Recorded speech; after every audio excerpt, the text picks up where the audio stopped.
Shaq and Chuck say Lakers will finish Rockets in Game 4. The game's never over till zero's on the clock. Smart steps in front. Smart, a contested three. He's fouled way out high. Just wanted to make a play. Just wanted to give us a chance. I just used my instincts. Shot the three and got the foul, which turned into a one-possession game. Once it comes back in, all right, we're going to try to get 2 traps, get a steal. Up by 3, 25.4 to go. James is there to greet him.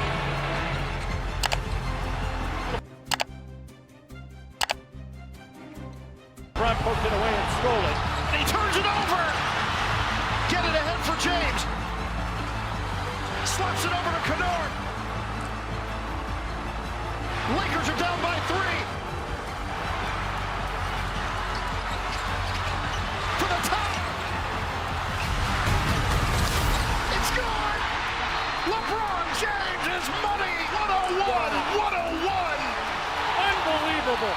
Absolutely unbelievable. We're going to overtime in Houston. Come on, fellas. Let's go win it. Let's go win it. Let's go.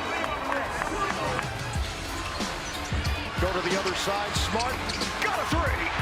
104-101 LA. Marcus Smart is just doing everything with his effort out here. Marcus Smart has come through. 20 points. The Lakers win it. A commanding 3-0 lead in the series. Los Angeles with a gutty victory in overtime. 112-108. You describe Marcus Smart as battle-tested. To have M. Dot on our team, I know he's battle-tested. I'm great to have him on the side. I'm talking about, boy. Battle-tested. You already know. Way to work, fellas. One more, baby. One more. We said it before the game, we said it at halftime, poise and composure. That was the ultimate test of our poise and composure. Elevate your recovery, do what's necessary. Tonight took a lot out of all of us. Be ready to go on Sunday. Together, man. 1, 2, 3. Together.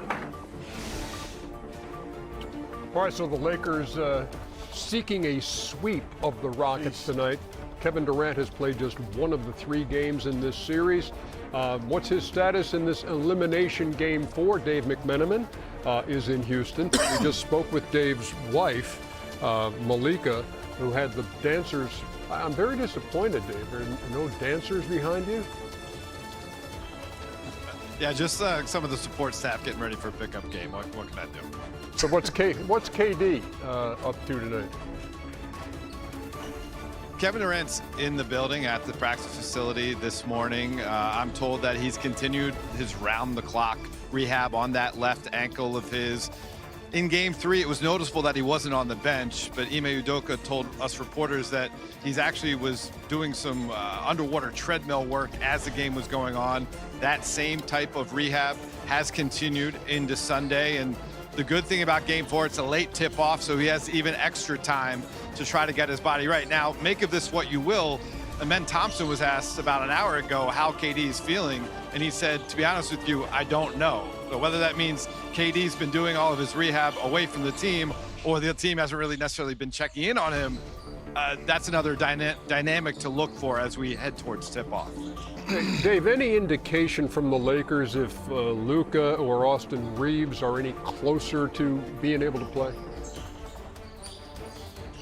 You know, Austin had a oblique injury that was supposed to have a 4 to 6 week recovery window. He's just past basically 3.5 weeks right now. It was surprising to some folks around the team that he was upgraded to questionable for Game 3. He was able to go to the arena yesterday for some shots. He's still questionable for Game 4, and I imagine just like he did for Game 3, he'll get out there on the court, see how things feel, check in with the medical staff, check in with the coaching staff in the front office, and they'll make a decision. But when you're up 3-0, there's no need necessarily to try to rush him back for today's game. As for Luka Doncic, he's back from Spain after getting treatment on that hamstring. He's around the team. He is in Houston with the team, but there's been no progression in terms of his on-court work. He did some very light shooting in LA before the team got to Houston, but there's still some time before we're going to start circling a calendar date when he could be back on the court in an actual game. Dave McMenamin, look, the support staff game not nearly as compelling as the pregame in Portland. But thank you for the information. We appreciate you. How do you shake that Game 3 off if you are the Houston Rockets? That seemed to me to be devastating, Shaq. They definitely gave that game away.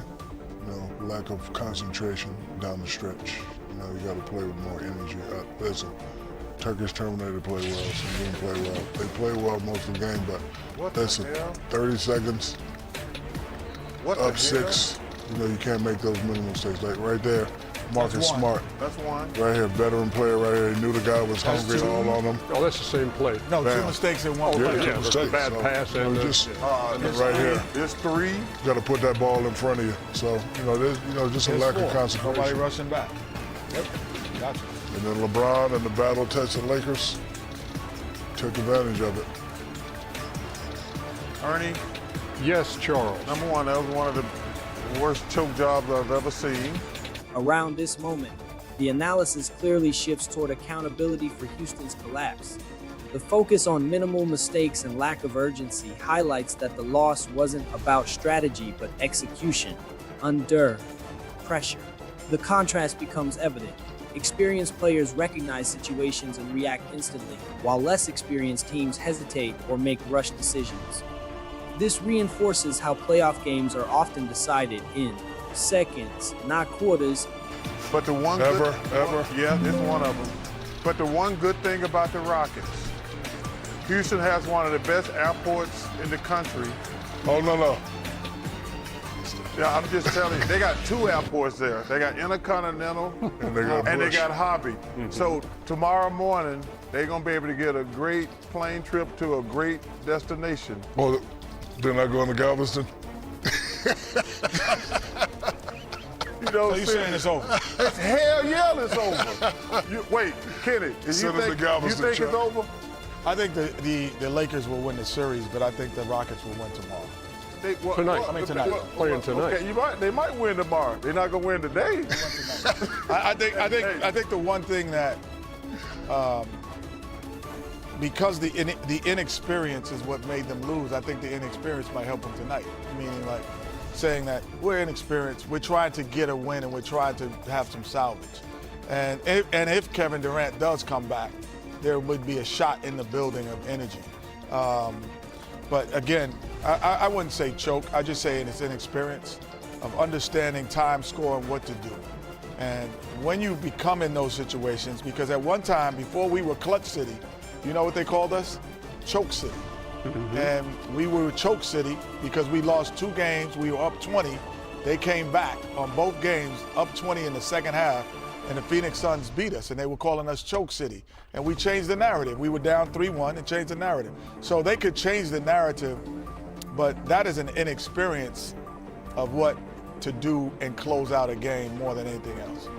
Talk about get them some good flights. They might deserve to go to Galveston.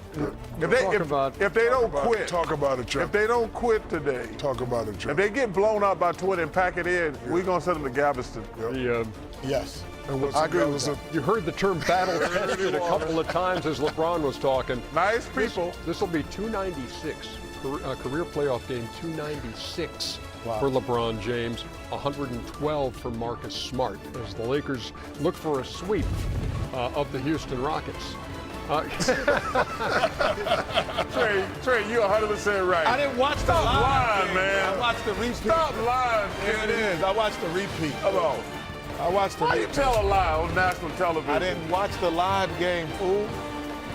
We'll come back, talk a little bit about the Celtics and the Sixers when we come back. I come to hope. The overall takeaway is that experience played a decisive role. The veteran presence on one side ensured composure in critical possessions, while the younger team struggled to manage the clock and maintain control. This gap becomes magnified in tight playoff games. Another key point is that the loss wasn't due to being outplayed for the entire game. Houston performed well for long stretches but failed in the moments that matter most. That kind of collapse tends to define a series more than consistent performance. There's also a psychological impact. Losing in this fashion, after being in control, can shake confidence and affect how a team approaches the next game.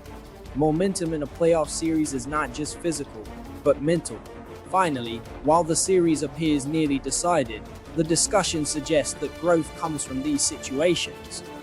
Learning how to close games, manage pressure, and execute under stress is what transforms a young team into a contender over time.